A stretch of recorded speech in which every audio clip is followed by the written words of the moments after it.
नमस्कार, capital TV Uttar Pradesh देख रहे हैं आप और मैं हूं आपके साथ शिवानी रतूड़ी। पंडित दीनदयाल उपाध्याय की विचारधारा से प्रेरित उत्तर प्रदेश आज मुख्यमंत्री योगी आदित्यनाथ के नेतृत्व में एक नई चेतना और आत्मनिर्भरता की ओर बढ़ रहा है। एक और जहां स्वदेशी, वोकल फॉर लोकल और अंत्योदय जैसे विचार धरातल पर उतरकर जन आंदोलन बनते जा रहे हैं, वहीं दूसरी ओर पिछली सरकारों की नाकामी, खासकर अखिलेश यादव के कार्यकाल की विकास विहीन राजनीति, कमजोर कानून व्यवस्था और युवाओं की उपेक्षा प्रदेश को पीछे धकेलने वाली साबित हुई। ये लेख न केवल वर्तमान सरकार की उपलब्धियों को रेखांकित करता है, बल्कि ये भी उजागर करता है कि कैसे नेतृत्व परिवर्तन ने असंभव को संभव में बदला है और उत्तर प्रदेश को फिर से देश की अग्रणी अर्थव्यवस्था की राह पर ला खड़ा किया है। अंत्योदय के प्रेरणा और एकात्म मानव दर्शन के प्रखर वक्ता पंडित दीनदयाल उपाध्याय की स्मृति में आयोजित 4 दिवसीय स्मृति महोत्सव में मुख्यमंत्री योगी आदित्यनाथ ने श्रद्धांजलि अर्पित करते हुए कहा है कि पंडित जी का सपना आज पीएम मोदी के नेतृत्व में साकार हो रहा है। मुख्यमंत्री ने कहा कि पंडित उपाध्याय जी ने 1950 के दशक में भारत के राजनीतिक नेतृत्व को जो दृष्टि दी थी, वही आज वोकल फॉर लोकल और स्वदेशी के रूप में मूर्त रूप ले चुकी है। उन्होंने कहा है कि पीएम मोदी के नेतृत्व में असंभव को संभव बनाया गया है, चाहे कश्मीर से धारा 370 हटाना हो, अयोध्या में भव्य राम मंदिर का निर्माण हो या 80 करोड़ लोगों को मुफ्त राशन उपलब्ध कराना। सीएम ने कहा है कि जो कभी असंभव लगता था, वही आज देश की ताकत बन चुका है। यही पंडित जी के मंत्र का प्रभाव है कि भारत दुनिया की चौथी सबसे बड़ी अर्थव्यवस्था बन चुका है और जल्द ही तीसरे स्थान पर पहुंचेगा। मुख्यमंत्री ने युवाओं को संबोधित करते हुए कहा कि आज का समय युवाओं का है। यूपी के पास सबसे बड़ी युवा ऊर्जा है और यही भारत को आगे ले जाएगी। उन्होंने बताया है कि सीएम युवा स्कीम के तहत सरकार 5 लाख रुपए तक का ब्याज मुक्त, गारंटी मुक्त लोन उपलब्ध करा रही है। जनवरी से अब तक 70,000 युवाओं ने इसका लाभ उठाया है और लक्ष्य 1 लाख युवाओं तक पहुंचने का है।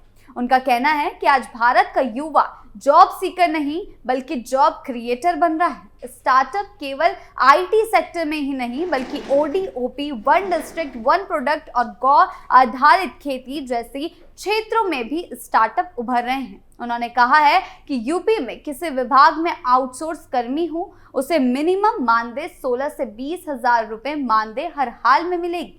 इसकी गारंटी सरकार देने जा रही है। सीएम योगी ने कांग्रेस और सपा पर हमला बोलते हुए कहा कि पिछली सरकारों में भारत को ताकतवर बनाने की दिशा में असंभव शब्द जुड़ा था।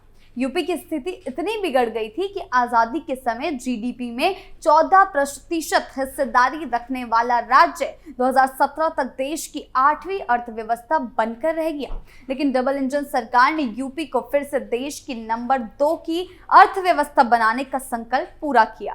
सीएम योगी ने कहा है कि कश्मीर को कांग्रेस और उसके सहयोगियों ने देश के लिए नासूर बना दिया था। कभी लोग कहते थे कि धारा 370 हटाना असंभव है, लेकिन पीएम मोदी ने ये असंभव संभव कर दिखाया। इसी तरह राम मंदिर को लेकर जो संकल्प था, वो भी मोदी सरकार ने पूरा किया। याद कीजिए, लोग कहते थे कि क्या कश्मीर से अनुच्छेद 370 कभी हट पाएगा।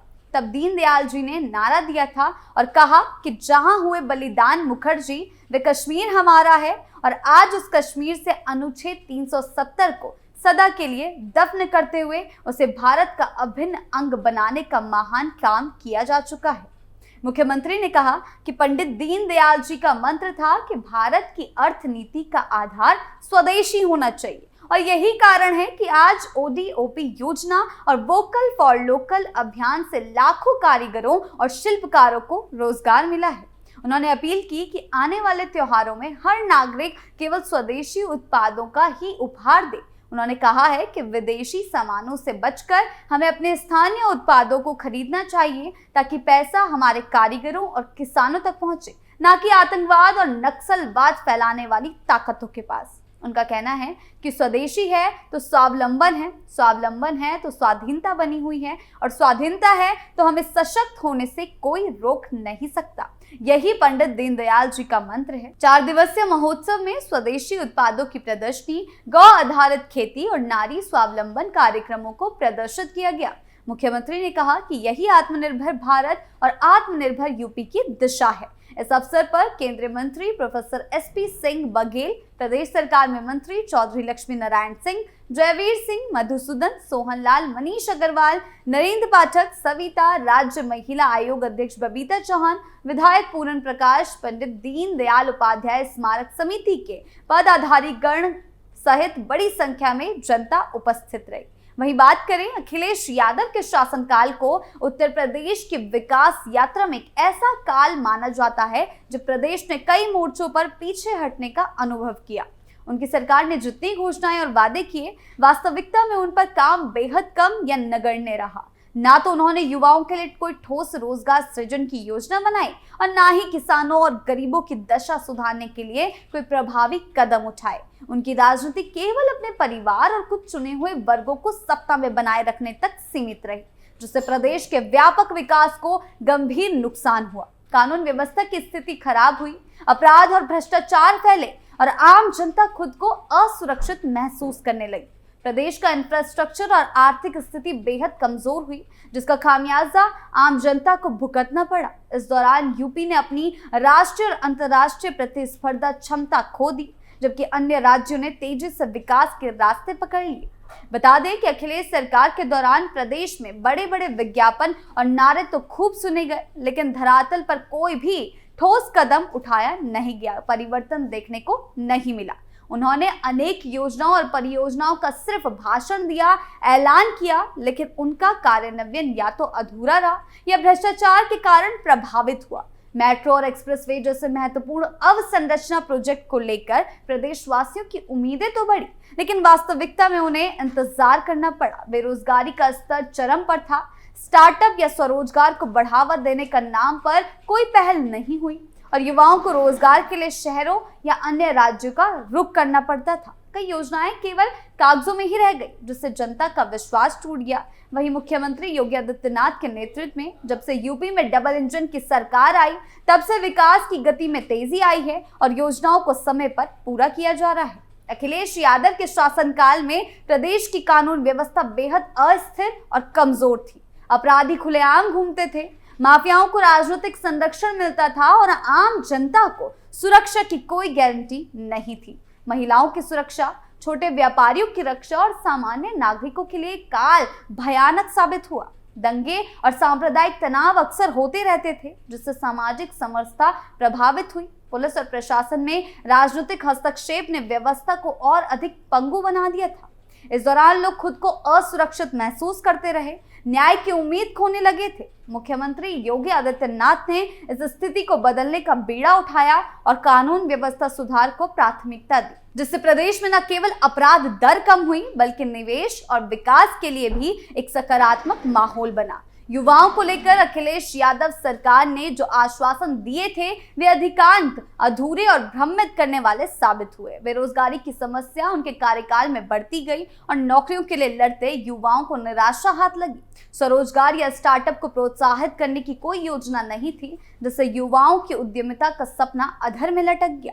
वहीं प्रदेश की युवा ऊर्जा वर्जित रही और उन्हें अवसर नहीं मिले। युवा अब जॉब क्रिएटर बनने की दिशा में अग्रसर हैं, पर यह बदलाव योगी सरकार के आने के बाद संभव हो पाया है।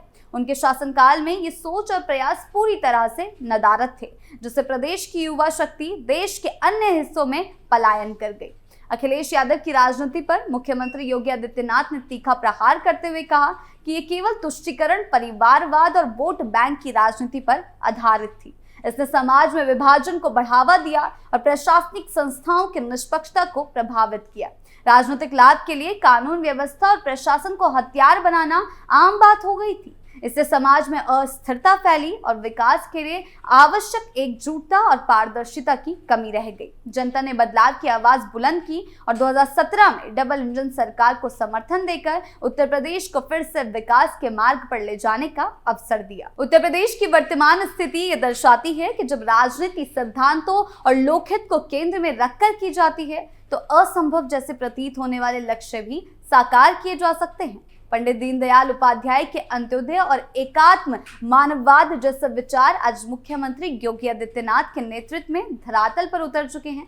प्रदेश में कानून व्यवस्था की मजबूती, युवाओं के लिए व्यापक अवसर, स्वदेशी और आत्मनिर्भरता को बढ़ावा देने वाली योजनाएं और तुष्टीकरण तथा परिवारवाद से दूर एक पारदर्शी शासन व्यवस्था, ये सभी उस नई उत्तर प्रदेश की तस्वीर पेश करते हैं जो विकास और सशक्तिकरण की राह पर अग्रसर है।